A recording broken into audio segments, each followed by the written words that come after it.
Today's microlearning is on Master the Art of Co-Creation with Dr. Ivan Misner. Our Community of Seven microlearning series focuses on helping you elevate your career and personal life through short talks like this.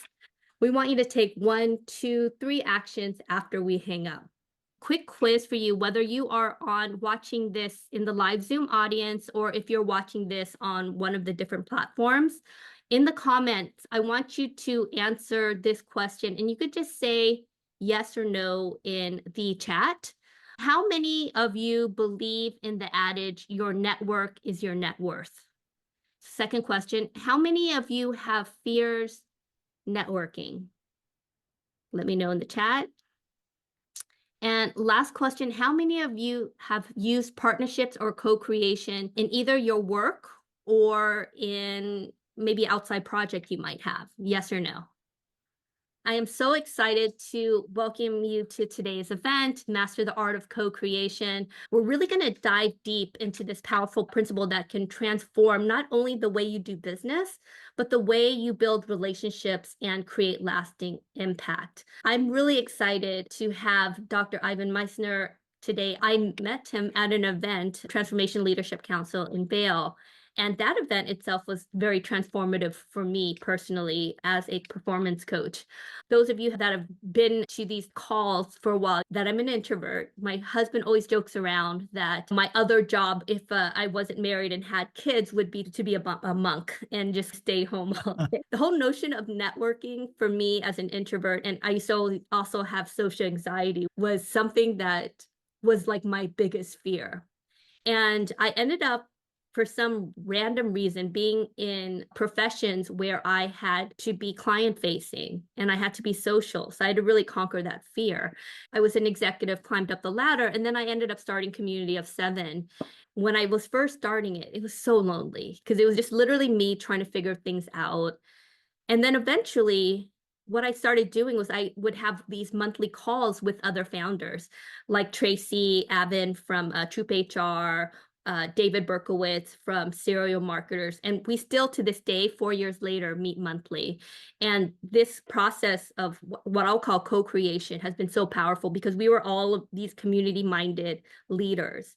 And I know it's changed my life. This is why I'm so excited, because we literally have this visionary, Ivan, is going to be talking about networking and relationship building.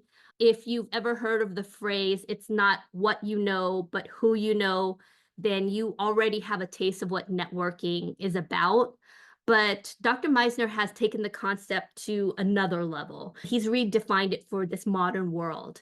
And before we get in today's conversation, I want to paint a picture for you, because I don't think my words are going to do what Ivan has created justice. Imagine an organization that spans 76 countries with over 11,000 chapters, a global network so powerful that it generated $23.4 billion in business last year alone. That's the impact of BNI, Business Network International, founded by Ivan in 1985. So for those of you that are unfamiliar with it, BNI, it's the world's largest business networking organization. And its foundation is built on just one principle: givers gain. In other words, when you help other people succeed, you in turn set yourself up for success. So let me quickly introduce you Dr. Ivan Misner. He's the founder and chief visionary officer of BNI. And hello, Ivan. Hello. BNI is the world's largest business networking organization, generating $23.4 billion in business last year alone.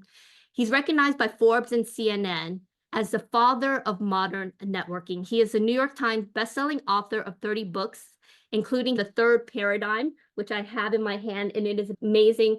If you have time, go on Amazon and buy it today. And once you get it and you read it, make sure you also comment and review, because that's how we show authors our love. Ivan is a renowned expert on business networking. He's been featured in major outlets like the LA Times, the Wall Street Journal, the Today Show. He holds a PhD from the University of Southern California and has been a professor of various universities, as well as a board of trustees for the University of Laverne. In addition to his amazing professional achievements, he's a black belt in karate, an amateur magician, and a humanitarian, named Humanitarian of the Year by the Red Cross. Welcome, Ivan. Thank you. It's good to see you again. It was great seeing you at the Transformational Leadership I Council, know. which was So started by I had, Jack Canfield. yes, we had both. I was like a new invite to the TLC, and I saw Ivan speak, and I was like, oh my gosh, it was just so powerful. It was so inspiring. Thank you. As a business leader, it just made me realize that I needed to really harness this power of not just networking, but co-creation, and that it can be like an amazing tool to grow. And you gave some really great example, which I loved. I'm gonna maybe ask you a few questions, and then I'm gonna let you take the reign because I know you have amazing stories, but also this Well, power. I definitely want to talk about co-creation because that's what the book is about. But you opened up with networking and being an introvert. So can I chat about that a little Yes, bit? please. Are you an Okay. introvert? Tell me you're Okay. not. Let me tell you the story. I always thought I was an extrovert because I'm a keynote speaker. I now run the largest networking organization. As of this morning, 11,190 chapters in 75, 76 countries, as you said. And we now, in the last 12 months, it's now 24 billion with a B in what we call thank you for closed business. That's the amount of business that was generated for our members. If you take a look at the United Nations estimates of GDP, gross domestic product, there are actually 100 countries in the world with a lower GDP than what BNI generated for its members in the last 12 months, which blows my mind. It's just incredible to me. And the introvert extrovert thing is interesting because I assumed for many years I was an extrovert because I'm a keynote speaker and started BNI. And probably must have been 15 to 20 years ago. My late wife, she passed away in 2020, but my late wife, I said something to her about, oh, me, honey, I'm an extrovert. And she's like, no, you're not. I'm like, what? What do you mean I'm not? Of course I am. I'm a keynote speaker. I run the largest networking organization. Of course I'm an extrovert. And she was like, okay, honey, whatever you want to believe, that's fine. Like, no, don't say that. What do you mean? And so she said, I'm reading the book, The Introvert and Extrovert in Love. And so she started naming these characteristics of an introvert. And I'm like, yeah, that's a little like me. And okay, that's a little like me. And then the one that really hit home was introverts, they recharge their batteries by being alone. They don't want anyone around them other than maybe family or their significant other, but they hide basically. They become a hermit. And I'm like, okay, that's totally me. I get it. But I am not an introvert. That's what I told her. So you're ambivert. So I was so annoyed. I went to my office at home. This is my home office in Austin, Texas. And I saw we have somebody here from Austin, Texas that's online with us. At the time, I lived in the Inland Valley, and I see that there's somebody from the Inland Valley also here in California. At the time, I lived there in Claremont. And so I went into my office there and I took a test because I was going to show her I am not an introvert. And I took this test and came back and I said, congratulations, Ivan Misner. You are an introvert who is a situational extrovert. And it explained that a situational extrovert is somebody that when they are talking about a topic that they know and are interested in, or when they're with close friends or people they trust, they come across as an extrovert. Otherwise, it said, you're an introvert, go apologize to your wife. Okay, didn't say the last part, but I did. I went and apologized to Elizabeth and said, wow, I didn't. But when you think about it, the way I set up BNI, one person per profession, we get together every week, we pass each other referrals. I went to big networking groups and those big networking groups, I felt like overshadowed. Well, so what is that what inspired you to Yeah. start BNI? Yeah, I didn't like the networking groups that were out there. I went to some networking groups that were very mercenary. It was everybody was trying to sell to each other. And I love the whole notion of giving. And yeah, which came from that, but came from the idea of you go to a network and everybody's trying to sell to you. And then I went to other groups that were very social.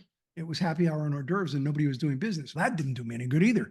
So I didn't like either of those two. I wanted something that was business oriented, but not transactional, and something that had a relational aspect, but wasn't totally social. And so that's why I created BNI. And of course, our principal core value is givers gain, as you mentioned. Thank you. But I love this concept. And I think it's one of the reasons why we're the largest networking organization. Giver's Gain is more than a phrase to me. It's a way of living one's life. It's a perspective to view and interact with the world. It's an attitude, not an expectation. And when it's applied properly, it'll change your life. And when it changes enough lives, it will change the world. And that's what we're trying to do in BNI, is change the way the world does business by building relationships with people through networking. And co-creation became a part of that.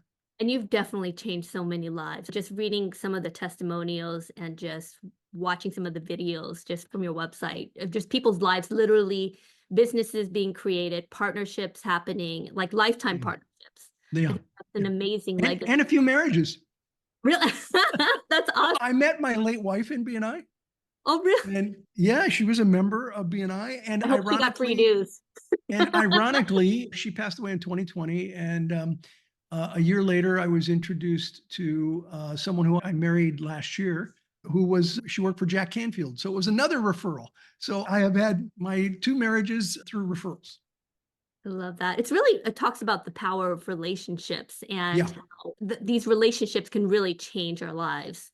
So they can, and they can in a very positive way. And it's really important to surround yourself with people that have values that are congruent with yours. I wrote another book, which I've talked about in a TLC meeting in the past, called Who's in Your Room? And it's about the people you surround yourself with. And the idea with Who's in Your Room is that imagine that you live your life in one room, your entire life in one room. And that one room has only one door.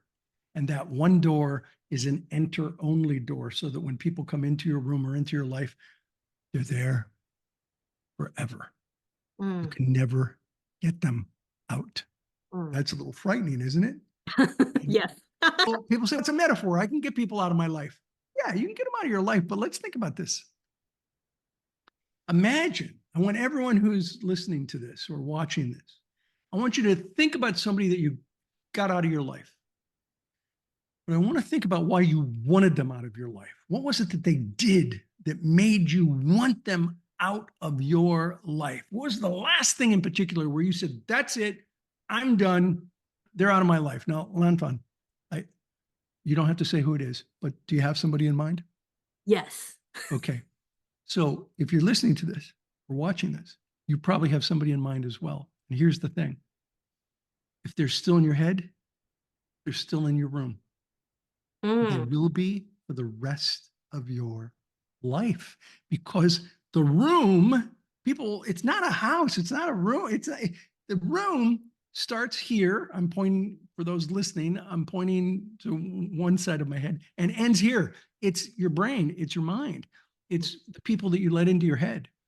And it's very important that you create a network of people that you know and trust, and that you build relationships with each other, and that you understand that networking is more about farming than it is about hunting. It's about cultivating those relationships with other business professionals. And we haven't even touched upon co-creation yet, but I know. that's my networking I could stuff. literally talk to you about, I want to go into co-creation, but I think what you just said was so powerful. I often think of the quote, we are the average of the 5 people we spend the most time with. And I also know, I consider myself a giver, and my life changed when I surrounded myself with givers and eliminated the takers in my life. And it's funny because your organization is built around giving. And I think that creates such a different dynamic when everyone, and that's how I felt about the Transformation Leadership Council too. And I think Greg's on the line too from TL. I see Greg. I see his photo anyway. Yeah. But there's this feeling of like, when you're around a community of givers, that sense of, do I have to watch my back? Can I trust this person? It dissipates. And I had Stephen Covey, M.R. Covey. Stephen M.R. Covey, he's a member of TLC. He hasn't been in a long time. He's a member. Yeah, but so I had him before I was in TLC a few years ago, and we talked about trust. And when you have these communities of trust, things just happen much more quicker. So let's talk about this main topic. Well, let's just talk a little bit more about TLC, because if you look at the book, The Third Paradigm, which you have, Dawa Phillips is a fellow member of TLC. So he's a member. He wasn't at the meeting that you were at. Stuart Emery is a member of TLC, and he co-wrote Who's in Your Room with me.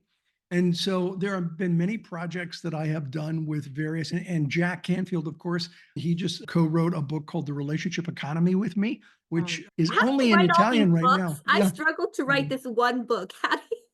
Okay, you want the secret? Yes, what's the secret? Co-authors. Co-creation. Co-creation. You Goes get back to co-authors co-creation. who you can work with, who you know are committed.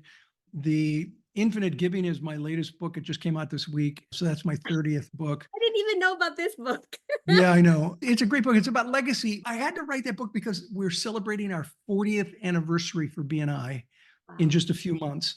And so I wrote a book called Infinite Legacy. But anyway, TLC, you're right. It's about your network.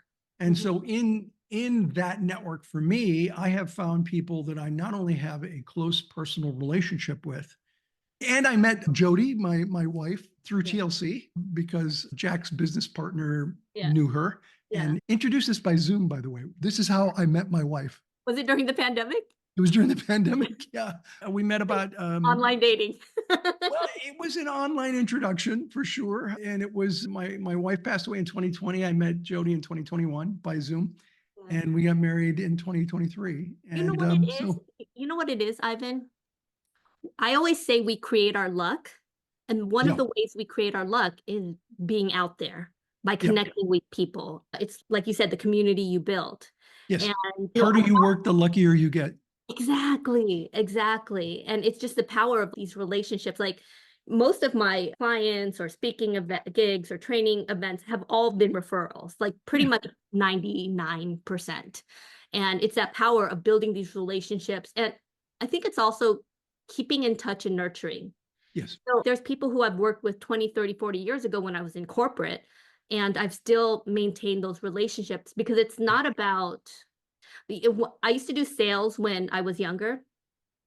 And I used to tell my team, when you're successful, when you get invited to their birthday parties or their kids' birthday parties. Because then if you move into that, and I know there's this backlash in terms of don't call people family at work, but I still had this belief of you build these deep connections where these meaningful connections that are beyond just this transactional, let's do business. And then you'll have customers, you'll have clients, you'll have resources for the rest of your life. All right. So we keep popping in and out of different books. I know. But I got to talk about another book I did. It was about gender and networking, because what you're talking about, I think women are way better at than men. Yeah. I did a book, the title is weird, but I did a book called Business Networking and Sex, Not What You Think. The subtitle is Not What You Think. And it's about the difference between men and women and how they network. And women, we found, were much more likely to network on a relational basis, and men tended to network more on a transactional basis. And you talked about friendships. We surveyed 12,000 people for that book. And so we had hard data that showed that women were more relational. By the way, they spent less time networking and got a higher percentage of their business through networking than men did. Wow. Because the relationships are. Yes, because of the relationship. And I interviewed a friend of mine, and I was talking to her, and she said she has a relationship with her dry cleaner. And I'm like, you have a relationship with your dry cleaner? What does that look like? And describe that to me. And she said, share recipes. The wife, it's a husband-wife team. And the wife, she said they were Asian and she was Jewish. And so she shared her Jewish recipes and they shared their Asian recipes. And so they would cook these meals that were completely different than what they grew up with. And she said, she is single and she was invited to her kids' birthday parties, to their birthday parties, to events at their house. And she invited them. And I'm like, okay, that's a relationship. That's a real relationship. And I mentioned all of this to my late wife, and she was like, I don't know if I have a relationship with Richard and Diane. I know they delivered clothes to us where I lived in Claremont. She said, I know that Diane really wants to travel, but Richard, he doesn't like to fly. And they have this cute little dog that's just adorable. And Diane, did you know Diane fell walking down our street the other day and really hurt her knee? And because it's so natural for women. Yes, that's my point. And she said, wait, maybe maybe I do have a relationship with them. And I said, Richard and Diane, is that the names of our dry cleaners? Like, Right, so here I am. I'm supposed to be one of the world's experts on networking. And this is a relationship where I'm acting transactionally, but she was acting relationally. And I discovered from this book that I did about 10, 11 years ago that relational beats transactional every day of the week. Can I tell you a story? Let me just say one other thing. You Yeah, take gender out of it.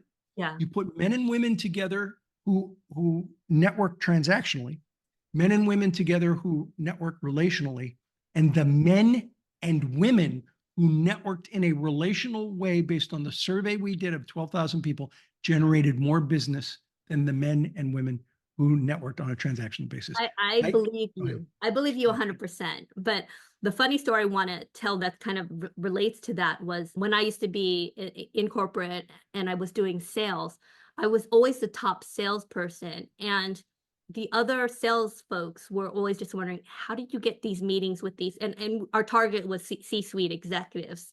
Mm-hmm. And the reason why, and I remember at one point, we had an invoice and we had a member that was like one of the top P&G companies in the world. And it was like a really big contract and they were not responsive. And the reason why I was able to get that paid, because my boss was like, how did you get that paid? And I was like, I send cat memes to their EA. And so like part of it was just building this relationship where I just would joke around with the executive assistants, and the executive assistants are always the gatekeepers They for are senior leaders, right? So they're running multi-billion-dollar budgets. They don't have time and they're not looking at their emails, but their EAs, if you build the relationship. And for me, it wasn't because I was expecting something from them. It's just that I would treat everyone just using my personality, just like joking around or just building rapport with people. And for me, it didn't matter if they were the office manager, the CEO, or whoever. I just really tried to build a connection with everyone I connected with. You keep taking me down these roads. I know.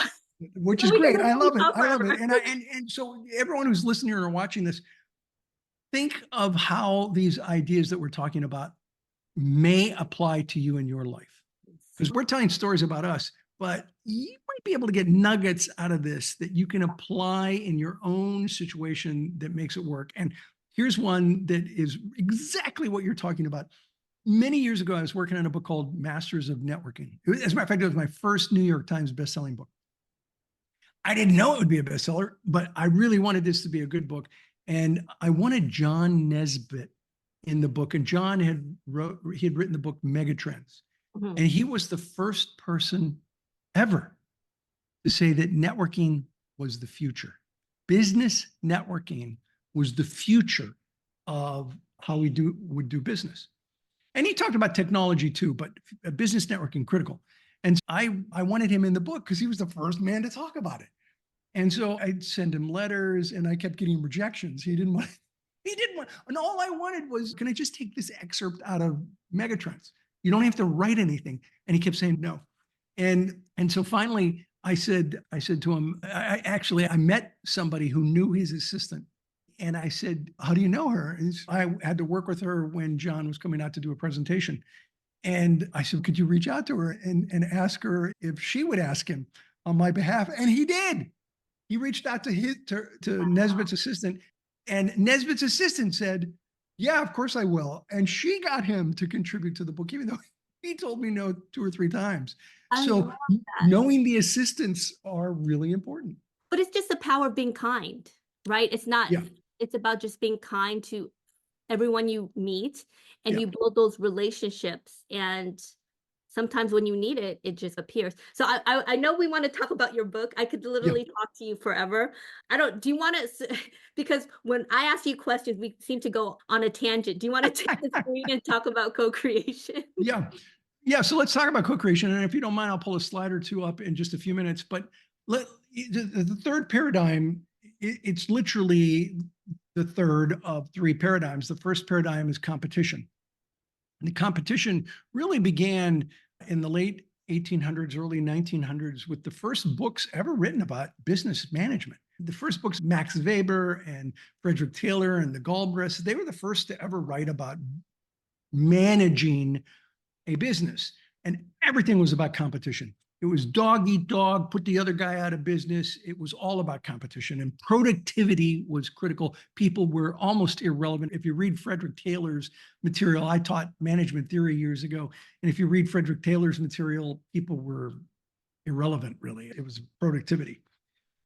The second paradigm you started to see really in the 60s with McGregor's theory X, theory Y, and the idea that on one axis is that productivity, but on the other axis is people.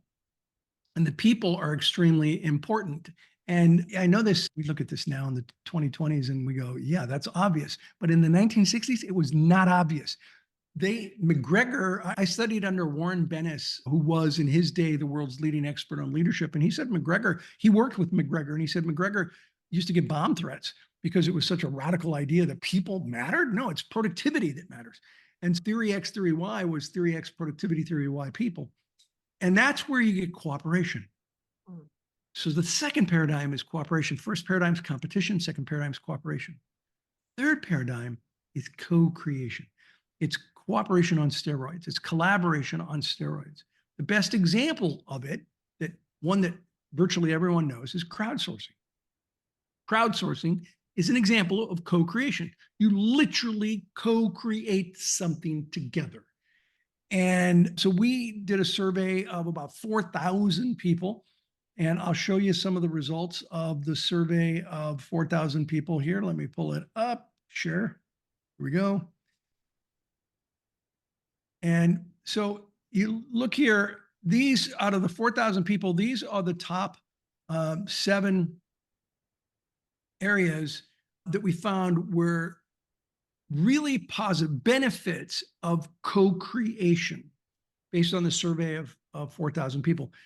The first is diversity of ideas. They said you get diverse ideas when you get people together, really working with one another to create something together. Learning from each other was number 2. Stronger relationships was number 3. Seeing areas of the business that you wouldn't normally see by talking to other people and working with other people in the organization was next.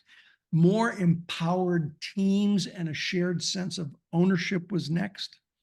An increased quality of ideas was the 6th one, and shared resources was the 7th one. Now, what's really interesting is actually the next slide, which talks about the main drawbacks of co-creation. And so those positive things that we just looked at, they pretty much make sense, right? You understand it.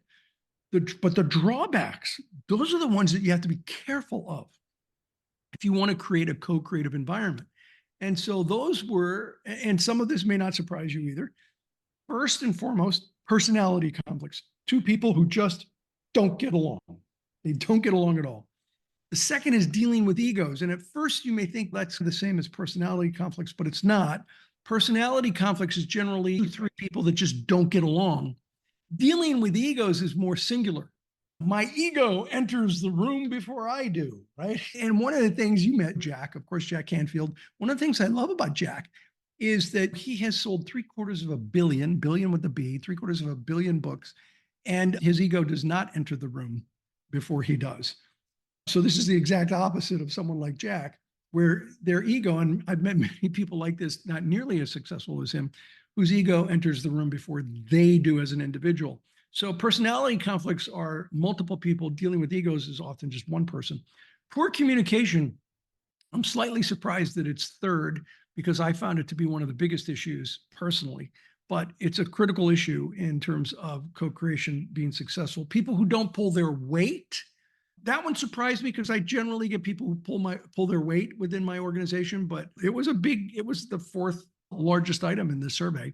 A lack of agreement on the final decision maker. That one doesn't surprise me. There has to be an agreement on who it is that makes the final decision, because you can't have a vote on everything. At some point, somebody's got to make the final decision. Individuals hijacking the direction of the project. Let me tell you, I've really experienced that one, so I get it. And a non-aligned vision for the direction of the project. These are the 7 main drawbacks of co-creation. Now, I'm happy to show more slides, but Why don't we stop there and see if you've got any thoughts or observations? Oh, you know what? I take it back. There's one more slide I want to show. Share away. One more, and then we'll go back. And that's this slide, which we discovered was this is the way to address those 7 positive aspects of co-creation and the 7 drawbacks. Is that you need to know the 4 no's. You need to know the right focus. What are you going to focus on? You need to know the right process. What's the process you're going to use for co-creation? You need to know the right communication. All of this is talked about in the book. The right communication, and it varies. One of the key elements that we talked about in there is communication saturation, that when you have conflict, you just saturate the community, the stakeholders, with communication. And you need to know the right execution. How do you execute on the project? If you have these 4 no's and you understand the 7 benefits and the 7 drawbacks, you can create an amazing co-creative process. And I tell a story in the book about Richard and his experience. And if you want, I'll tell the secret of that. Please tell us. I love your Want me story. to tell you? All right. So those of you who get the book, Third Paradigm, it tells a story about Richard and a project that Richard has that was a great example of the 3rd paradigm, because Richard started with the 1st paradigm competition. He found that he wanted an online platform, and he found that instead he thought that cream would rise to the top and the best would show up. But instead, what happened was silos were built and people would protect their own package and argue against everybody else's online platform. So competition didn't work. Cooperation didn't work because when everyone tried to cooperate and create something, it was a camel is a horse as designed by committee, and the cooperation didn't work, and that failed horribly. And the 3rd paradigm was co-creation. And so the book, interwoven throughout every chapter, is not only the data, which we show, but Richard's story. So here's the secret. We never say this outright in the book, but Richard is my middle name, and the online platform is actually BNI Connect. We decided not to say that blatantly because we didn't want it to be that story to be about just one of the authors. But it's a true story, and it happens to be Richard's me, and it happens to be about the BNI platform where we knew that we generated 24 billion in the last 12 months in business because of that platform. Wow. So we have a lot of different people who are on the call or watching it via the live stream. And so we have a good mixture of people who maybe are working at big, maybe Fortune 100 companies, but we also have people who are entrepreneurs, solopreneurs, or whatnot. I think it's easier to maybe do co-creation when you have a bigger infrastructure. But let's say you are a solopreneur, or let's say you are an entrepreneur with a small team. How do you go about co-creating? What are the process? Look, the larger the team, the more chaos is created by co-creation. So a smaller team. Can I give you another funny story? Yeah. The reason why my company is called Community of 7 is that 7 is the ideal number for a meeting. Anything beyond 7, each person you add, you lose productivity by 10%. And then it goes back to the whole Amazon story of Jeff Bezos saying there should be no meeting at Amazon. Every meeting you should be able to feed everyone at the meeting with 2 pizzas, right? So it's this whole notion. But it's this, okay, co-creation is great, but what happens when it becomes too big? Or if you can talk more about that. As your organization, as it's small, co-creation is actually easier because there's fewer people to deal with the ego issue and the trying to hijack the direction of the project, all of the problems that exist. Communication is also easier, but as an organization gets larger, it becomes much more challenging and in some ways counterintuitive. For example, and you heard me talk about this in the TLC presentation, one of the things that I spoke about when I did the full 1-hour talk was that you have to let barking dogs in. Got to let the barking dogs in. That was a powerful story you shared too. I know it's which too long one? for this. It was the one where everyone was yelling at you in the meeting. Oh, yeah. Okay. That's a long story. Let me see if I can make it as short as possible. Okay. You want the whole, I'll try and give you as much of as. Something powerful is that I think people stray away from uncomfortable conversations. Yeah. And Yep. I think part of being a leader is navigating those conversations. Yeah. And so this is the whole thing that I have about. So the first thing that I had to do was, it was my fault that the program was where it was. If I scroll up a few slides, it'll be a photo of the Hindenburg because the program that I did crashed and burned like the Hindenburg. It was horrible. And so the first thing I had to do was take responsibility. And I was meeting with about 30, 35 people. And before the big conference, where I had to tell everybody what we were going to do. And I had a plan, but I couldn't go in there and say, I got a plan, because they needed to vent. And so the first thing I did was take responsibility for the disaster that the platform was, that I did through cooperation. The second thing was to listen till they drop strategy. Listen till they drop. And the plan was just shut up and listen. And I literally had, and when you're the founder of an organization, I was in charge. The hardest thing is to shut the bad word up. You just be quiet, let people vent. And so you listen till they drop. And what I said I would do is, you tell me everything you hate about the program that exists now, and I'm going to write it down on a flip chart, and we'll see how many things that we've got to deal with. And I did. And it was basically the rope-a-dope strategy, where Fraser and Ali had a fight, and I think it was the rumble in the jungle in Africa. And Fraser just beat the living tar out of Ali for round after round until Fraser got so tired. Or was it Foreman? I'm sorry, Foreman got so tired that Ali then came out and was able to win the fight. But Ali had to let Foreman really punch on him for round after round. And so I went into this with this idea of letting people just punch on me verbally for a long period of time. And then I had to recognize the issues. And we literally had a room full of flip charts of all the complaints that there were. It ended up being over 500 complaints. I wish I'd actually take, this is not a photo of the room, the real room, but the entire room was wallpapered with these things. And so this was all part of the co-creative. This is leading up to a co-creative solution. The first thing I had to do was take responsibility and hear all the issues. And these are the kinds of things that I had to do.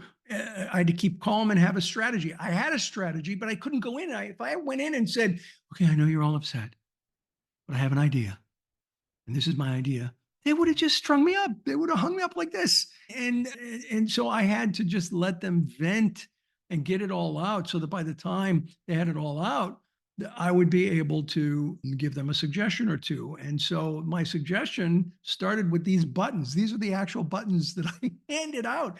My staff handed them out to everybody, and they're like, what is this? And I said to everyone, and I think this is where you were headed with the question. Hey, everybody, are you open to an idea? Because I appreciate all your suggestions. I appreciate how upset you are, but I have an idea. Are you open to an idea? And they said yes. And I said, let's triage this list of 500 things. I didn't know it was 500, hundreds of things. Let's triage this list. Let me create a project board. And the project board will be made up of you and a few other people who are technically qualified. We'll triage the list. We'll solve the problems. We'll do this together. I even said to them, I think this could be a case study in a book someday. I actually said that to them. And then we handed out these buttons. And they're like, what are these buttons? And I said, everything's going to be okay. It's going to be okay. We're going to get through this. We're going to get through it together. I created the problem. We're going to create the solution. And then I brought in, and I don't know if I have it on this slide or the next slide. No, I don't have it on this slide. I should. I brought in a guy. Let me see if I can find it real quick. No, I don't have it on this. I brought in somebody else from TLC who did a song called Everything's Going to Be Okay. And he came in when we had the whole convention, and he was like, everything's going to be okay. And everybody's standing up and singing, and everything's going to be okay. And that was the beginning of the turnaround and the beginning of recognizing that co-creation could work.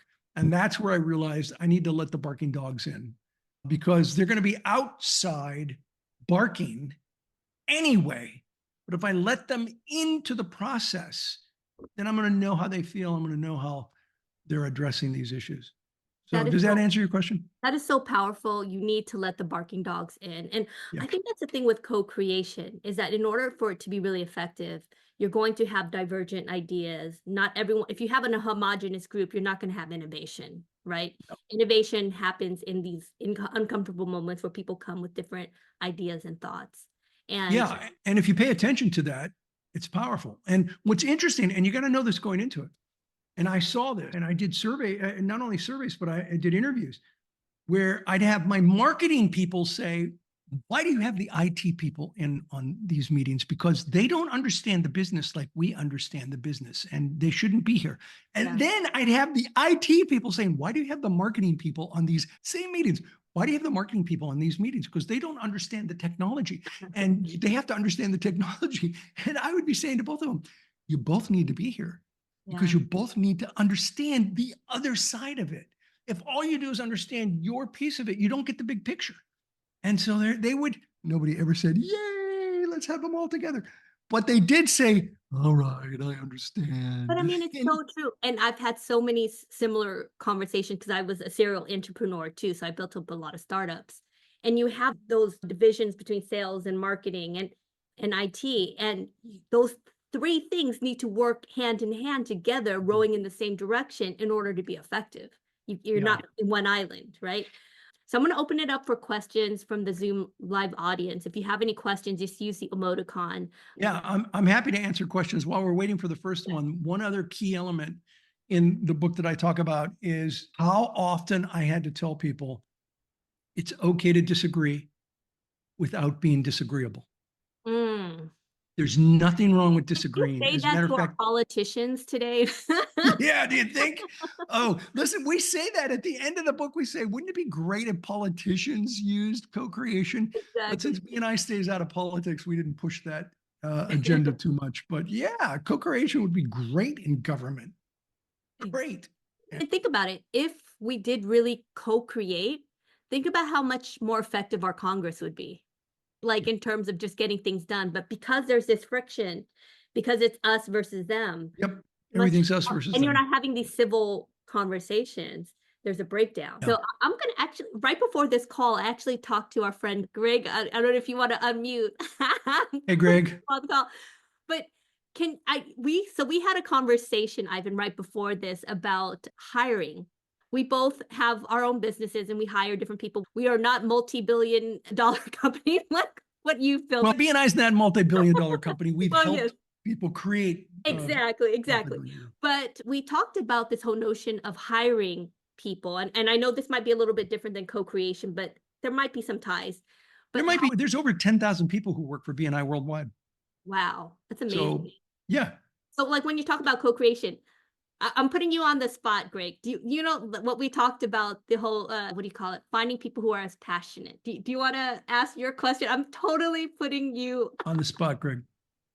Good to see you. Exactly. I think a lot of anyone, even at any stage of scaling a company, understands that when something's just yours as an entrepreneur, of course you care about it because it's your baby, it's your project, your company. And as you start to bring on team members, whether co-creators, but really employees, identifying during the hiring process or even promoting through training or whatnot, some sense of care and a sense of ownership within those other people to be as on board as you are on trying to make it a success and to make the mission happen.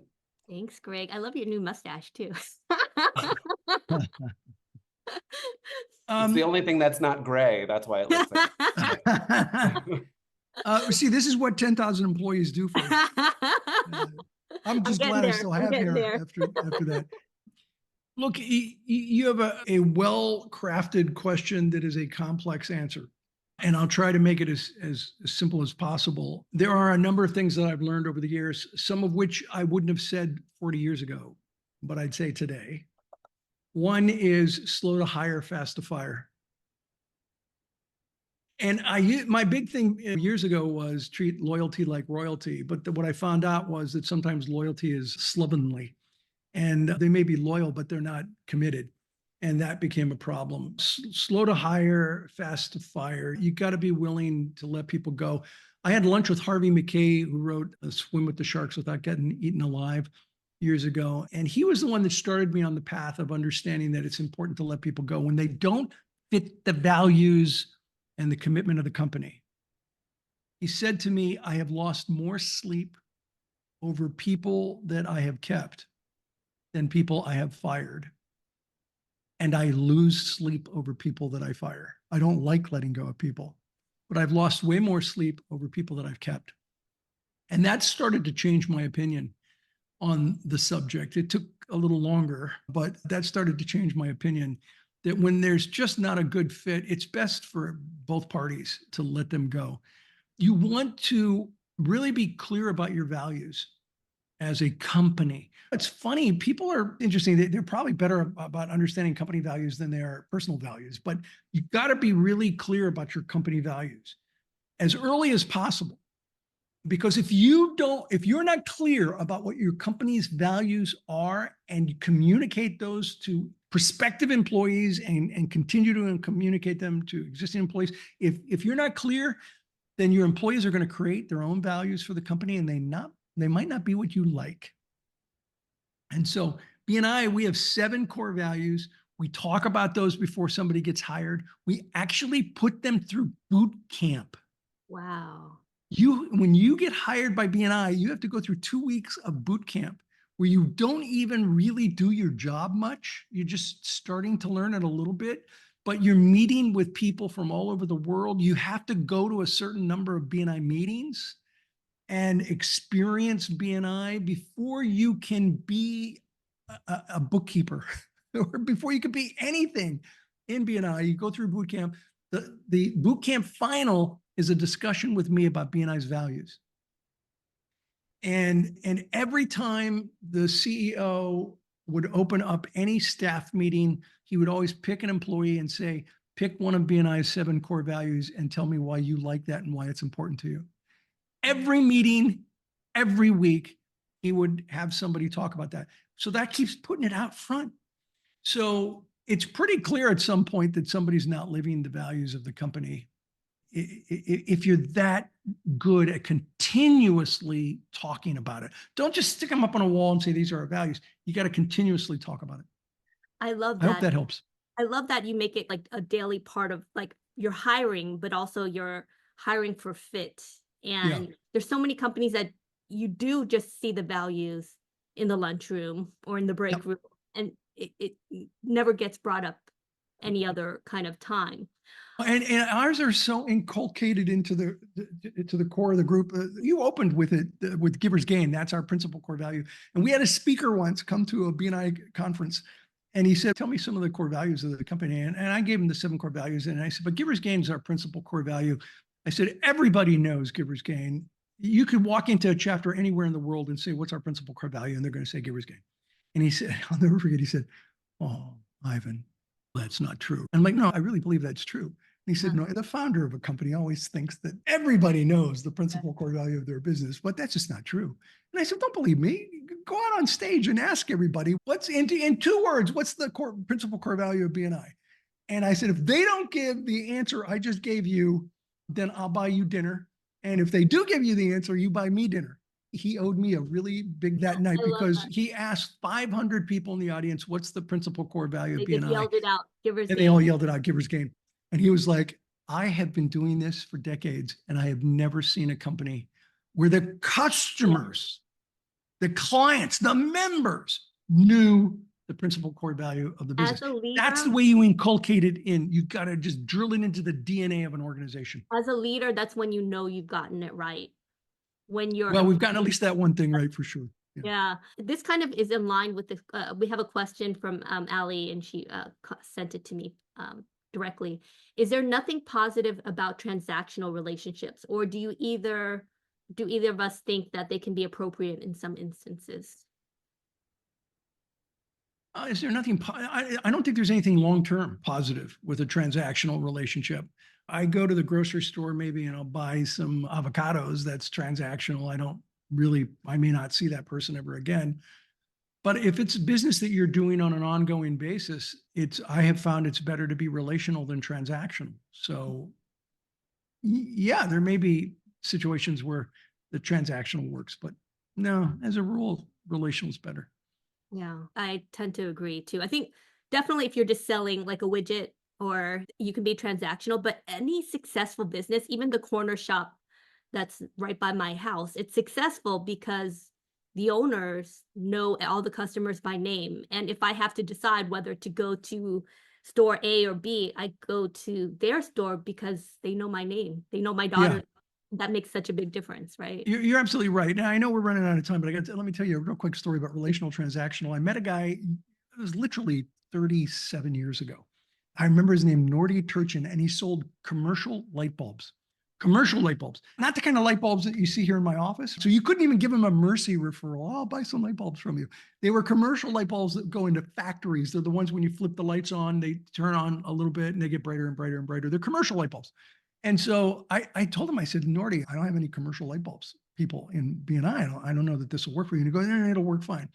He said, but here's the key. He said, even if I don't get referrals, he said, you don't know me, I'll get referrals. But even if I don't, let me tell you why this will be good, because I'll be able to develop stronger relationships with my clients. And if my client has a challenge and I say, I know somebody that could help you with that, and I refer them to somebody who fixes that problem, I have then helped cement the relationship. And he said, in my business, people will drop a commercial light bulb guy over a few pennies because they're expensive. And so they bring the price down. So I want relationships with people where they don't want to cut me over a few pennies. And by the way, a year later, he won a sales contest for the first time in his life. And he said 40% of all the referrals came from his BNI chapter. So I was like, That you're is right, I was wrong. amazing. So I guess if people want to join BNI, they can just go find the website, right? Yeah, BNI.com. Definitely buy the book. And you have another book coming out. Just I go do. on I have another Amazon book. and search under his name and And you can get it. And if you're interested in, I think I've got it here. If you're interested in the third paradigm, here we go. I've got a QR code. Awesome. Yeah, I know. Technology. Yeah, when it works, it's great. So there you go. If you're interested in the third paradigm, there's a QR code. You Awesome. can So take a picture. both folks who are in the Zoom audience, those who are watching it live stream, you can just get Just go to Amazon. Awesome. And the latest book, the Infinite Legacy, is also up on Amazon as well. Awesome. So everyone, I think they changed the settings. How do I do? Oh, well. Those who are in the live Zoom audience, the deal, put off. This is the one time where I ask you to turn on your video cameras, unmute, turn on your video cameras right now. I don't know even if you don't have your hair done. And let's give Ivan a big round I'll of mess up my hair. woohoo! Make sure you buy his book. And once you buy the book, make sure you comment, recommend, Please. and because that's how we give our authors a hug. Thank you, everyone, for showing up. Thank you, Ivan. You can My watch pleasure. playback on YouTube, our YouTube live stream on Community of Seven, and I think also on LinkedIn. Thanks, everyone. Thanks, Ivan. You're the best. Thank you, Lan Phan. Thank you. Thank you, Thank Ivan. you. Yeah. Thank you, everyone. Bye-bye.